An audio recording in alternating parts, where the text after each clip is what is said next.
بسم اللہ الرحمن الرحیم۔ السلام علیکم ورحمۃ اللہ وبرکاتہ۔ الحمد للہ وکفی وسلام علی عبادہ الذین اصطفی، اما بعد۔ معزز سامعین، گزشتہ کل ہم نے تعوذ کی تفسیر آپ حضرات کے سامنے پیش کی تھی،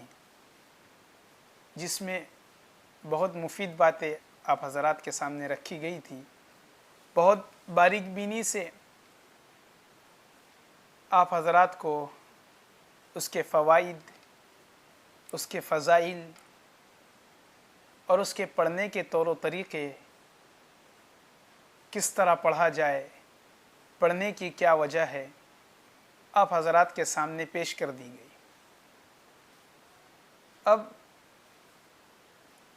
اس کے بعد بسملہ کی باری آتی ہے، یعنی بسم اللہ الرحمن الرحیم کی باری آتی ہے، کیونکہ ہم جب تلاوت کی ابتدا کرتے ہیں، تلاوت کی ابتدا میں ہم سب سے پہلے تعوذ کو پڑھتے ہیں، اس کے بعد ہم بسم اللہ الرحمن الرحیم کو پڑھتے ہیں۔ اس لیے تلاوت شروع کرنے میں ان دونوں کا بہت بڑا کردار ہے، بہت بڑا دخل ہے۔ اس لیے ہم کو اس کی وجوہات سے واقف ہونا بہت ضروری ہے کہ تعوذ کیوں پڑھا جاتا، کیوں پڑھا گیا، اس کے فضائل آپ حضرات کے سامنے بیان کر دیے گئے۔ اب باری ہے بسملہ کی، یعنی بسم اللہ الرحمن الرحیم کی۔ تو بسم اللہ الرحمن الرحیم یہ حضرات مفسرین نے لکھا ہے کہ کلام اللہ کی ایک آیت ہے، جو کہ حضرت سلیمان علیہ السلام نے بلقیس کو خط لکھنے کے اندر اپنے خط کی ابتدا بسم اللہ الرحمن الرحیم سے کی تھی۔ تو حضرات مفسرین نے ذکر فرمایا کہ یہ آیت قرآن کریم کی ہے، اور یہ آیت قرآن کریم کی ہے۔ حضرت جابر بن عبداللہ رضی اللہ تعالیٰ عنہ ارشاد فرماتے ہیں کہ یہ آیت بڑی اثر والی آیت ہے، اور وہ روایت کرتے ہیں کہ ہم نے اس کے نزول کے وقت دیکھا کہ آسماں کی ایک عجیب سی کیفیت بن گئی تھی کہ بادل مشرق کی طرف جا رہے تھے، اور دنیا کے اندر ایک اثر پیدا ہو گیا تھا، سمندر جوش مار رہا تھا، اور آسمانوں سے شیطان کو رجم کر دیا گیا تھا، کنکر مار کر وہاں سے ان کو بھگا دیا گیا تھا۔ تو گویا کہ یوں محسوس ہو رہا تھا کہ اللہ رب العزت کچھ خاص بات کہنے والے ہیں، اور جس کیفیت کو دیکھ کے ہم نے یہ محسوس کیا کہ واقعتاً اللہ رب العزت کچھ خاص پیغام اپنے بندوں کو دینے والے ہیں، اس لیے اس کو غور سے سننا چاہیے۔ تو اللہ رب العزت نے اس آیت کا نزول فرمایا، اس آیت کو نازل فرمایا، یعنی بسم اللہ الرحمن الرحیم کو نازل فرمایا، اور نازل فرماتے ہی اللہ رب العزت نے اپنے عزت کی قسم کھا کر یہ کہا کہ سن لو، تم اچھی طرح جان لو کہ جس بھی کام پر، جس بھی چیز پر بسم اللہ الرحمن الرحیم پڑھی جائیں گی، اس میں برکت ڈال دوں گا، اس کام کو میں پائے تکمیل تک پہنچا دوں گا۔ گویا کہ اللہ رب العزت نے یہ اتنا بہترین انتظام کہ آسماں کی کیفیت بدل گئی، دنیا کا اثر بدل گیا، اور شیطان کو آسماں سے بھگا دیا گیا۔ تو اللہ رب العزت نے یہ جو خاص انتظام فرمایا، یہ اسی لیے فرمایا کہ ہم بسم اللہ کی عظمت کو سمجھے، بسم اللہ کی اہمیت کو سمجھے۔ اس لیے اللہ رب العزت نے اس کے نزول کے وقت خاص اہتمام فرمایا، اور اس اہتمام سے واقعتاً اس کی عظمت ہمارے سامنے آتی ہے، اس کی اہمیت ہمارے سامنے آتی ہے کہ اتنی تاثیر والی آیت ہے کہ اللہ نے جس کے نزول کے لیے اتنا بہترین نظم کیا ہو کہ نظم دیکھنے والے کو یہ محسوس ہو رہا تھا کہ واقعتاً اللہ رب العزت کچھ خاص چیز اس امت کو دینے والے ہیں۔ تو اللہ رب العزت نے خاص تحفے میں یہ آیت نازل فرمائی اور اپنی عزت کی قسم کھا کر یہ ارشاد فرما دیا کہ جس کام کے اوپر بھی یہ پڑھی جائیں گی میں اس میں برکت ڈال دوں گا اور اس کو پائے تکمیل تک پہنچا دوں گا۔ تو دوستو بزرگوں، کتنی عظیم آیت اللہ رب العزت نے ہم سب کو عطا کی، لیکن ہم اس کی عظمت سے غافل ہے، اس کی اہمیت سے غافل ہے۔ اس کے فضائل میں ایک روایت حضرت عبداللہ سے مروی ہے کہ وہ فرماتے ہیں کہ اللہ رب العزت نے اس آیت کے اندر 19 حروف نازل فرمائے اور جہنم کے دروغہ بھی 19 ہی ہے، اور اللہ رب العزت ان 19 حروف کو ان دروغہ کے سامنے، ان دروغہ جہنم کے سامنے آڑ بنا کر کے کھڑا کر دیں گے، یعنی جو آدمی اس کو کثرت سے پڑھے گا وہ جہنم میں جانے سے محفوظ رہے گا۔ اللہ رب العزت اس آدمی کے لیے اس کے 19 حروف کو ڈھال بنا کر کے کھڑا کر دیں گے۔ تو دیکھیے دوستو بزرگوں، 19 حروف ہے، کوئی پڑھنے میں وقت بھی نہیں لگتا۔ جو آدمی اس کا اہتمام کریں گا اللہ رب العزت اس کو جہنم سے محفوظ کر لیں گے اور فرشتوں کے مقابلے میں ڈھال بنا کر کے کھڑا کر دیں گے۔ کام بھی کچھ نہیں، چھوٹا سا کام اور فائدہ اتنا بڑا۔ دیکھیے حضرات، 19 حروف ادا کرنے میں منٹ کے اعتبار سے صرف 2 منٹ لگیں گے، زیادہ سے زیادہ کم سے کم 5 سیکنڈ، اور اس کا اتنا بڑا فائدہ کہ 19 دروغہ جہنم کے لیے ایک ایک حروف ڈھال بن جائے گا، اس کے سامنے کھڑا ہو جائے گا، با آ کر کے کھڑا ہو جائے گا کہ اسے جہنم میں نہ ڈال، یہ اہتمام کیا کرتا تھا۔ سین آ کر کے کھڑا ہو جائے گا، میم آ کر کے کھڑا ہو جائے گا،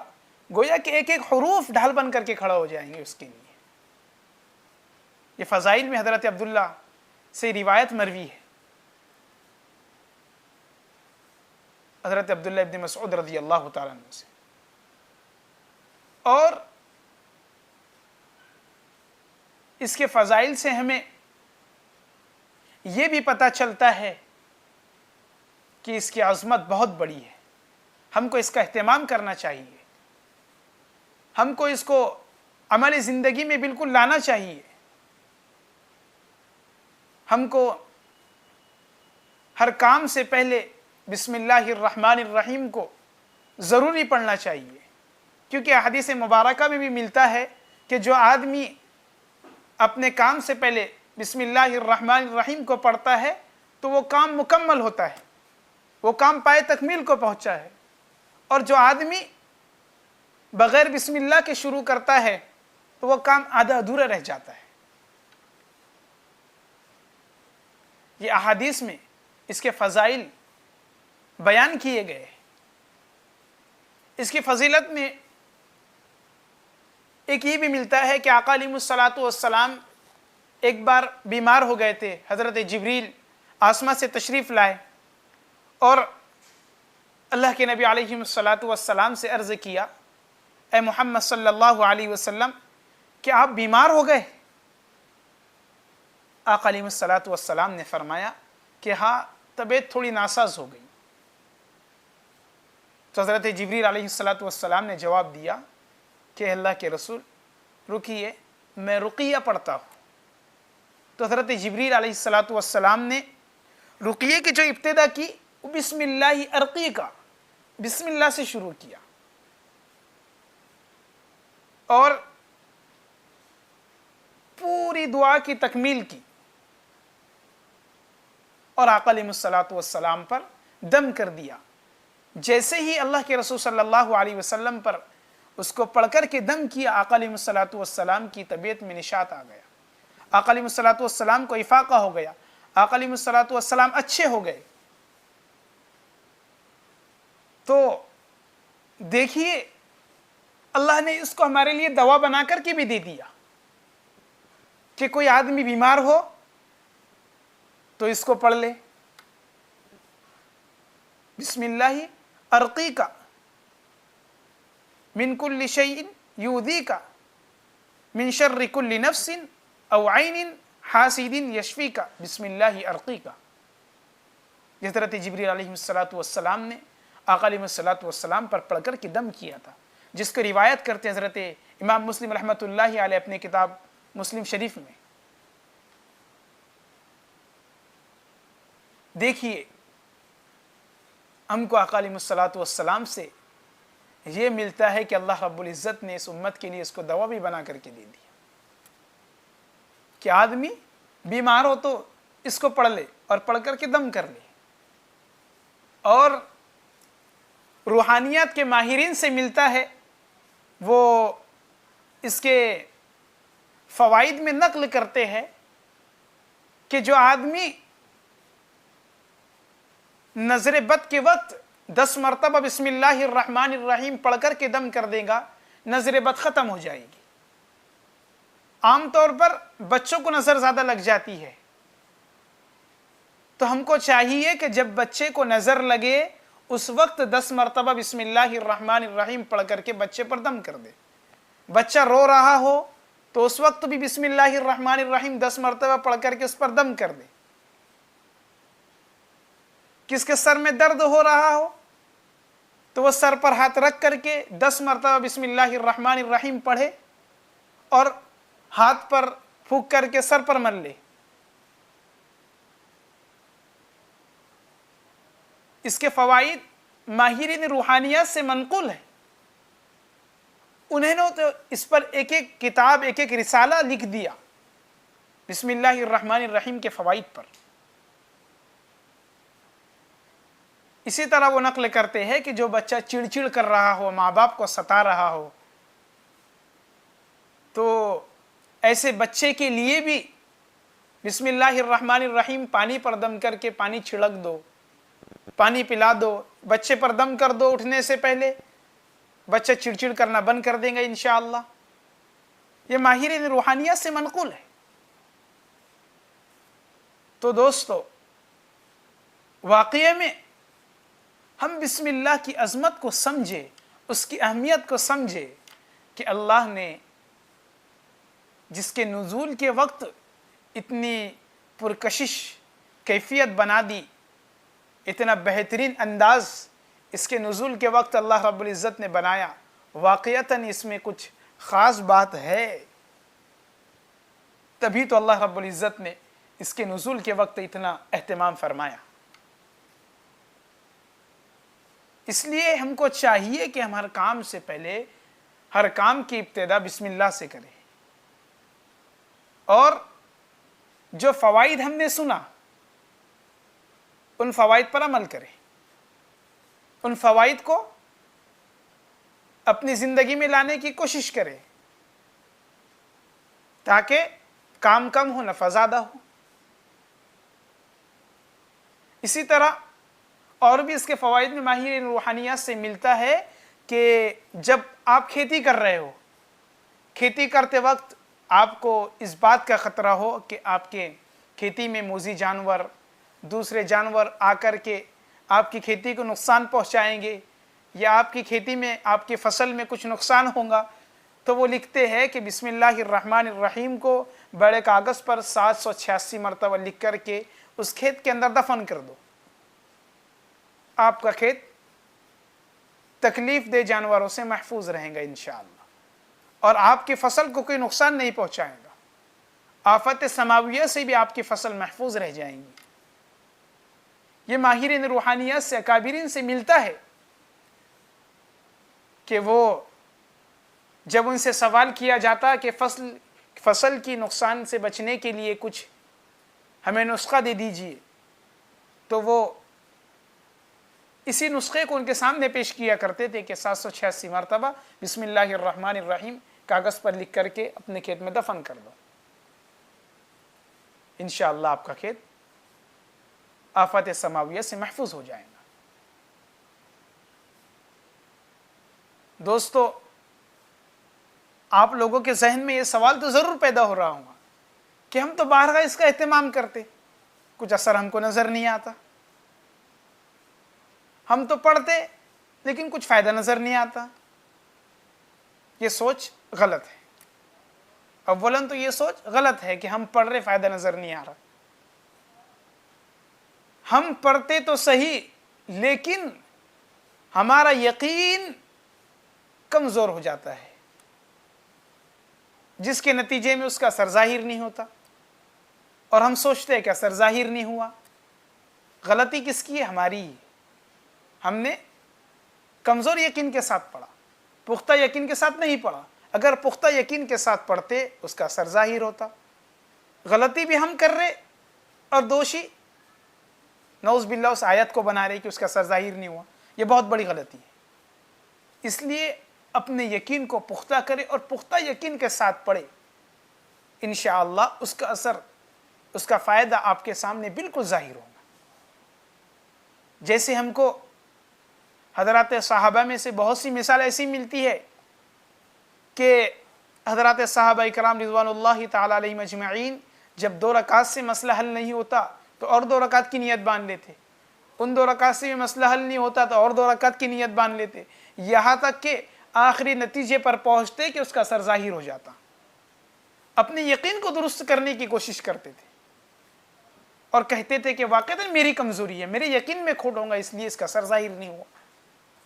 اس لیے ہم کو بھی چاہیے کہ ہم یقین پختہ کریں اور پختہ یقین کے ساتھ بسم اللہ الرحمن الرحیم کو پڑھے تاکہ اس کا اثر ہماری آنکھوں کے سامنے نظر آئے۔ ہم میں اور صحابہ میں یہی تو فرق ہے کہ صحابہ نے اپنے یقین کو پختہ کیا، پختہ یقین کے ساتھ پڑھا، ہم کمزور یقین کے ساتھ پڑھتے، اثر ظاہر نہیں ہوتا۔ اکابرین میں، سلف میں، تابعین میں اور ہمارے درمیان بس یہی فرق ہے یقین کا، کہ انہوں نے یقین کو پختہ کرنے کی کوشش کی، اپنے یقین کو کمزور سمجھا، ہر مرتبہ اپنے آپ کو دوشی مانا، ہر مرتبہ اپنی کمزوری سمجھی اور یقین پر محنت کی، یقین کو بنایا، تب جا کے اس کا اثر ظاہر ہوا۔ اور ہم 1-2 مرتبہ پڑھ کر کے تھک جاتے ہیں۔ تھکنا نہیں چاہیے بلکہ بار بار پڑھنا چاہیے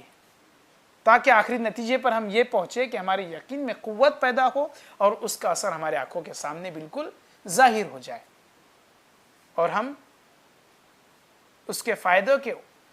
اس کے فوائد کو آنکھوں سے دیکھیں کہ اس کے کیا کیا فائدے ہیں۔ تو یہ چھوٹی سی آیت